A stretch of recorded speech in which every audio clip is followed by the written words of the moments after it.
최적의 타이밍에 전략적 선택을 도와드리는 최부자 부동산입니다.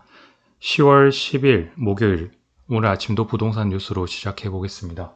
여담이지만 어제 휴일인데 휴식은 잘 취하셨는지요? 저는 어제 안내를 하고 또 이러다 보니까 정신없이 하루를 보냈는데 오늘 아침에는 지금 빨리 이제 영상 올린 다음에 아이 독감 예방접종 맞으러 또 이제 가야 됩니다.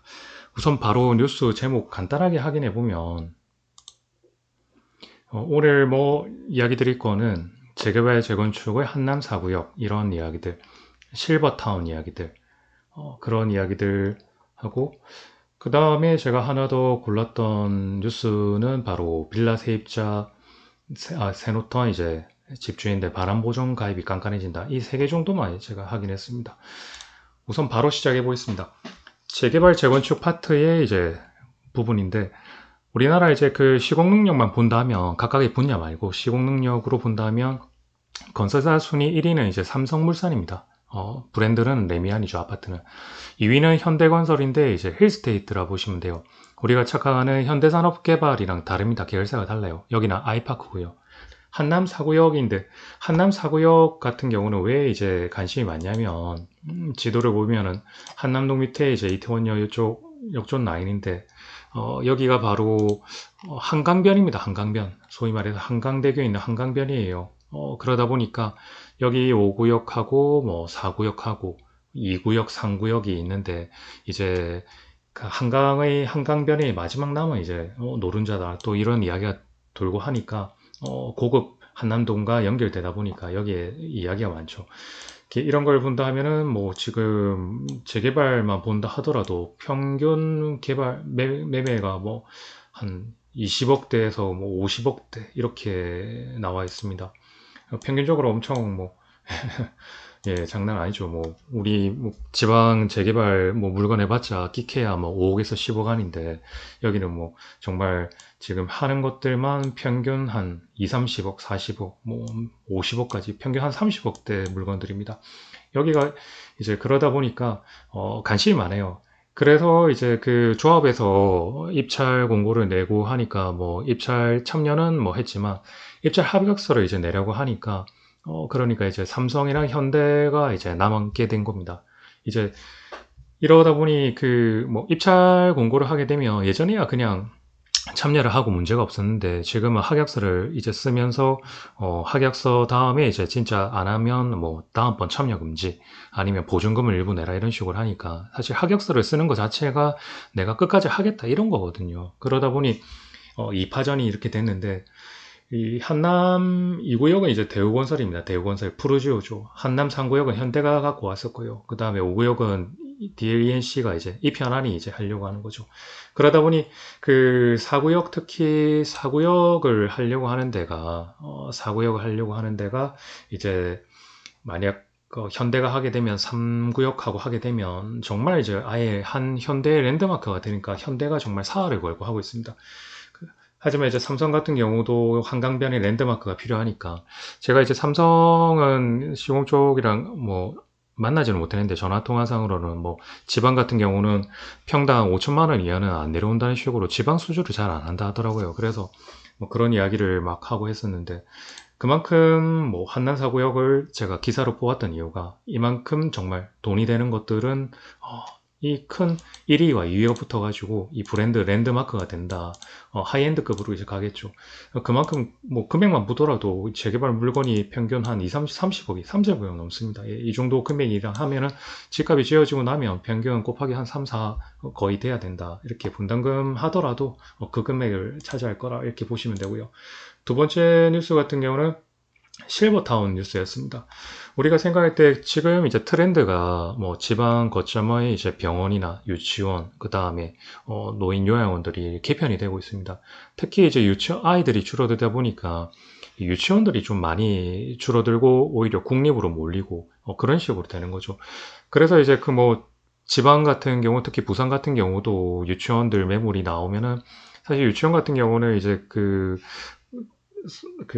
상가건물법, 상가임대차법이 적용이 좀 어렵기 때문에 일부 안 되는 경우도 민법이 적용되는 것들이 많기 때문에 사실 권리금을 받고 또 그 유치원 사업권 넘기고 뭐 하는 것들이 쉽지가 않아요. 유치원 전문을 하시는 소장님하고도 이야기했는데 이 갈수록 요 용역이 오히려 그 병원 소위 말해서 그런 것들은 좀 괜찮은데 유치원은 갈수록 수요가 공급도 줄고 수요도 줄고 이런 식으로 되는데 지방 같은 경우는 이제 근생으로 많이 바뀌었습니다. 유치원을 매입해가지고 거기를 근생으로 바꿔서 이제 뭐 여기를 상가처럼 활용하는 그런데 오히려 이제 또 같은 이제 계열이기 때문에 노인복지시설로 많이 이용을 했죠. 예, 노인복지시설. 노인복지시설 같은 경우는 노인복지법을 보면은 노인복지시설의 종류는 주거의료, 여가, 노인, 보호전문 이런 식으로 이거를 이제 24년도 11월 달에 시행이 이제 되는데 이거를 개정을 했습니다. 그래서 지금 주거의료, 여가, 노인복지시설, 일자리 보호, 그 다음에 7조, 39조, 23조 이런 게 없앴어요. 그러니까 뭐 이런 식으로 되다 보니까 이제 노인복지 중앙에서는 대부분 의료나 이제 주거복지 이런 식으로 종류를 막 그 입소 대상이나 이런 것들을 많이 해놔요. 그러니까 노령인구가 많다 보니까 뭐 자녀분들이 뭐 타지방에 있는 분들도 많고 해외 가신 분들도 많고 그리고 같이 이제 뭐 사시는 그 자녀와 같이 사는 게 어르신들도 불편한 부분들이 있다 보니까 각자 이렇게 하고 때로는 본인 뭐 사정에 의해서 뭐 돈이 있고 없고 이런 게 중요한 게 아니고 굳이 본인 집을 뭐 이렇게 가지고 있기보다는 그걸 처분을 하고 그 이제 현금이나 이런 걸 가지고 복지시설 들어와서 보증금 내고 월세 내고 이런 식으로 하는데 옛날에는 노인복지시설 종류가 이렇게 있지만 대부분 이제 교회 소위 말해서 이제 외곽 지역이 많았습니다. 물 좋고 공기 좋고 이런데 근데 지금은 그 뭐 어르신들 분들이 교회에서 이렇게 하는 것보다는 소위 말해서 이제 그 출퇴근하듯이 도심에서 다른 여가 생활하고 저녁에 이제 시간 맞춰서 들어오고 이렇기 때문에 지방 쪽도 그렇겠지만 외곽에 있는 교회에 있는 것들도 이제 개편이 됐어요. 그래서 지금 실버타운이 이제 시외 중심부의 실버타운 분양이 좀 인기가 있고 관심이 많습니다. 외곽 지역도 그러니까 시대의 흐름에 따라서 이렇게 트렌드가 바뀌고 있습니다. 이거를 뭐 제가 물건도 많고 중개를 하다 보니까 이런 거를 빨리빨리 캐치하는 거고요.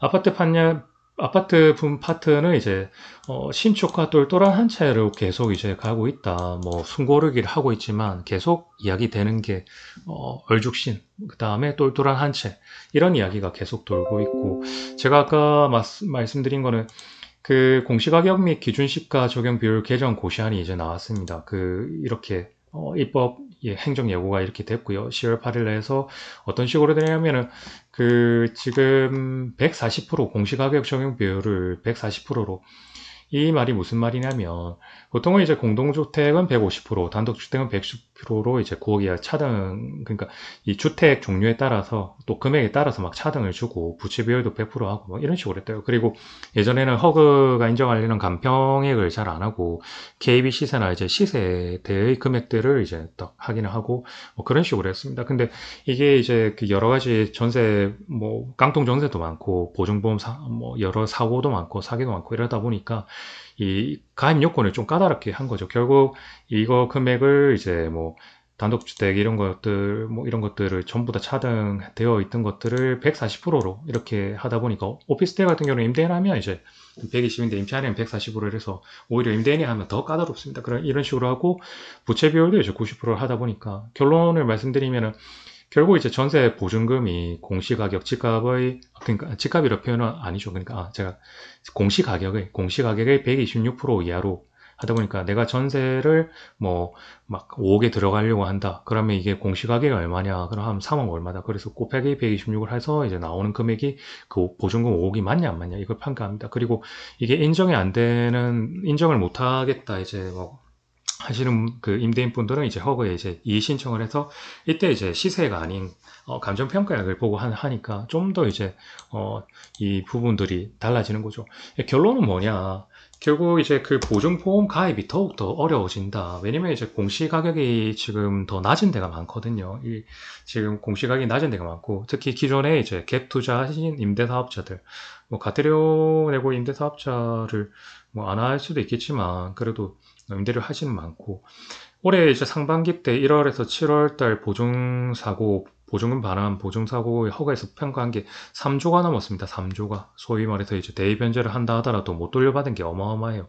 그러다 보니까 이런 문제들이 있으니까 허구도 지금 뭐, 그래서 이런 것들이 맞물려서 정부에서 이제 매입, 건설임대, 건설 매입 임대랑 매입 임대에서 이런 걸 좀 하려고 하는 이유들이 비아파트 시장의 이런 소위 말해서 부채 부분을 관련된 것들을 좀 해소할 수 있는 부분이 정부가 이제 나서서 하는 그 부분들입니다. 이게 다 맞물려 있어요. 그러니까. 근데 이런 부분들이 되다 보면은 결국에는 지금 현재 시점에서 보는 것들은 뭐냐. 비아파트 선호도가 더 떨어지겠죠. 소위 말해서 뭐 신혼부부들 아니면 이제 1인 가구들이 비아파트 선호도가 떨어지니까 비아파트 전세로도 잘 안 가고, 그리고 이런 게 이 시장이 활성화가 안 된다 하면은 수요, 소위 말해서 매매를 하려는 수요도 없어지겠죠. 그러면 그 결과가 어떻게 되느냐. 어제도 뭐 안내를 하고 지금도 계속 문의가 오는 것들이 소형 아파트 매매와 전세가 지금 특히 신도시, 뭐 소위 그린시티, 자동의 인프라가 잘 되어 있는 이곳에는 매매와 실거래와 이제 전세를 본다면 대형 평수보다는 거의 이제 소형 평수가 매달 거의 최소 5건 이상 10건씩 거래가 되고 전세가 들어오고 있고, 소위 말해서 소형 아파트의 매매 전세의 수요가 너무 많습니다. 그러다 보니까 이제 실질적으로 몇 달 전보다 매매나 전세가 이제 거래보다는 호가보다는 좀 낮게 거래가 되겠지만 그래도 그때 당시보다는 금액대가 조금씩 반등 상향하고 있다는 부분. 그 다음에 이제 비아파트 같은 경우는 월세로 가겠죠. 예, 매매도 잘 안 되고 전세도 잘 안 되니까 결국 월세 수요가 더 많아진다. 그래서 제가 말씀드린 대로 임대 수익이 잘 나오는 역세권의 이제 이런 부분들 월세 수요가 늘어나니까 한 발 앞서서 바로 월세 수익률 괜찮은 금매 물건들을 문의가 거의 뭐 저번 주 합쳐가지고 2, 30건 정도 문의가 왔었거든요. 이런 것들이 다 맞물려 있는 겁니다. 그래서 제가 이렇게 이제 현장에서 그리고 이론적으로 공부를 계속하고 이런 부분들을 보다 보니까 문의와, 그리고 제가 또 뭐 표현은 그렇지만 전국구입니다. 전국구. 예, 전국적인 물건을 이제 핸들링 하다 보면은 거기에 대해서 이제 전국적인 손님들, 그리고 그 손님들이 그 물건 말고 전국적으로 가지신 물건들도 많고, 그리고 가족이나 지인들 막 이렇게 이야기를 하시거든요. 특히 며칠 전에는 이제 충북에 이제 그 건축법 때문에, 토지 건축법 때문에 이제 뭐 문의 상담을 해드렸는데, 조금 이 안타까운 점은 그 정보를 오픈을 안 하고 단순하게 이제 뭐 이게 맹지 관련해서 건축할 할 44조 1항을 뭐 적용할 수 있냐 없냐 이런 것들을 하는데, 이제 법적인 요건만 보면은 제가 그랬어요. 그러니까 법적인 요건만 보면 그게 맞을 수도 있고 틀릴 수도 있고 이 부분은 이렇다 이렇게 말씀드렸지만, 결국에는 인허가는 허가권자가 재량권이 많습니다. 사실은 재량권이 많고, 그리고 그 실질적인 뭐 집원이나 주소와 그 주변에 뭐 어느 정도 위치를 알려주셔야 뭐 어떻게 지형이나 이런 것들 뭐 예외 조항이 들어가는지, 그 다음에 판례 사항들이 있거든요. 거기에 해당이 되면 다 안 된다를 제가 대략적으로는 이제 판단을 조언을 이렇게 드릴 수 있는 겁니다. 그래서 그걸 가지고 이제 인허가권자한테 이렇게 해야 제가 컨설팅을 해드릴 수 있는 거지, 단순하게 어디에 이제 뭐 이게 되겠냐 안 되겠냐 이렇게 하면은 저도 이제 법적인 것만 말씀드릴 수밖에 없는 거죠. 그래서 상담을 하면서 조금 아쉬운 점은 그렇게 하기보다는 조금 정말 이제 심도 깊게 상담을 원하신다 하면은 조금 정보를 오픈하셔가지고 저한테 물어보시면 제가 뭐 당장 아니더라도 정말 그 현장 담당자나 아니면 뭐 시공이나 건축사나 다 연결을 해가지고 물어볼 수 있는 부분들이 있거든요. 그래서 그걸 뭐 채무자 상담을 하실 때 좀 더 이제 저도 정보를 불편하실 수 있지만 디테일적인 정보를 묻는 이유가 제가 주목구구식으로 판단을 내리는 게 아닙니다. 그러니까 저도 객관적인 데이터가 있고 여러 가지 책들과 뭐 결국 이제 법을 많이 보겠죠. 그런 것들을 다 확인을 해서 교차 검증을 한 다음에 제 말이 100% 맞는 게 아니고, 이렇게 교차 검증을 한 데이터를 손님들께, 고객분들께 전달을 드려서 손님들도 고객분들도 그거를 가지고 이제 뭐 인허가권자와 이야기를 하는 그런 단계를 해드리는 거기 때문에 상담하실 때 좀 더 이렇게 해주셨으면 좋겠고요. 그리고 구독자 수가 제가 처음 구독자가 8명이었습니다. 8명이었는데 벌써 78명까지 올라왔습니다. 숫자가 계속 올라온다는 거는 하루하루 정말 기분이 좋습니다. 여러분들이 그렇게 조금씩 지지와 성원을 이렇게 보내주고 있다는 거고, 아름아름 지금 구독자 수가 늘어가고 있으니까 하루하루가 이렇게 즐겁습니다. 오늘도 시청해주셔서 감사합니다. 채부자 부동산이었습니다.